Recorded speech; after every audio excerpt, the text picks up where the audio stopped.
We've advanced technologically a lot, you know, especially in the past. Look, in the past 100 years only. For thousands of years in this world, the way of, commute was animals until 1900s, right? Almost 100 years, some 100 years like that.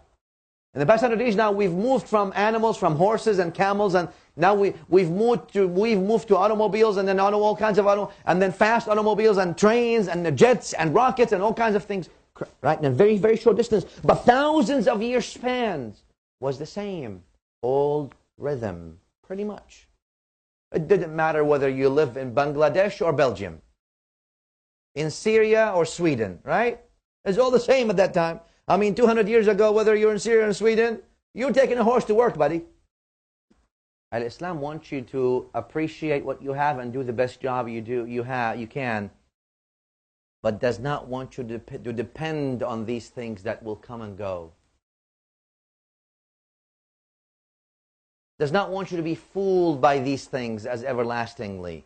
They will go, and your perception ought not to be based on what people think of you. That should not be where your value is. You should do the absolute good to them.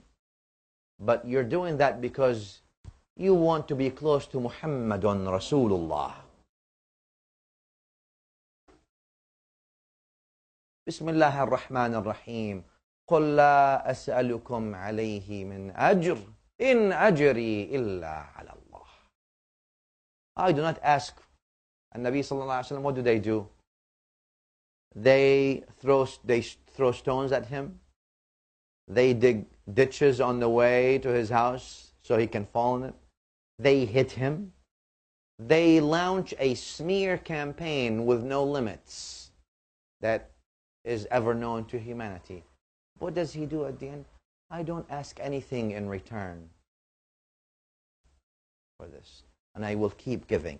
Keep giving, but don't depend on people's perception. So when I say that, don't depend on that. Don't depend on your work for who you are. You ought to do the best work you can. As a student, you ought to do the best job you can. But you're doing all these things so you can be close to Allah subhanahu wa ta'ala.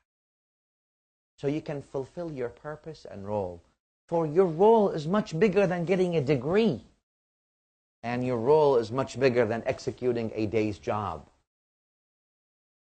You are much bigger than that as a human being. There's so much capacity within you, and there's so much potential that Allah placed within you, that if you can unlock only, that you would observe and observe and observe all these things around you. Don't limit yourself. Don't blind yourself by these things. Open up. But the point is, in order for you to purify your external, and that's the whole point, I'm trying to have us purify the external, detach. You're powerful not because, don't think you're powerful because your job or your money or your position or titles or what people call you today, they might call you different things tomorrow. And your job that you have today may be changed tomorrow. And all these things. Take your power because you're close to Allah subhanahu wa ta'ala, and that power will turn into love. For in Tasawwuf and Islam, we believe in the power of love, not in the love of power. And that, you might think this is naive. It's not really naive. And I'll give you a biggest example that you all know. And even those who don't believe in anything know.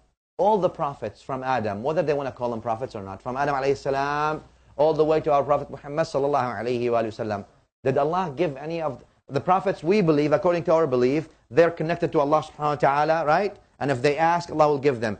We have 300 some prophets, we have 25 prophets mentioned in the Quran, we have 300 and some thousand prophets mentioned in some hadith. Did any of the prophets come with nuclear weapons? Why not? Let me ask you this. What happened to most of the prophets? Tortured, persecuted, right? Path of sorrow, path of pain. Guess what? That applies to every single prophet that ever walked. Okay?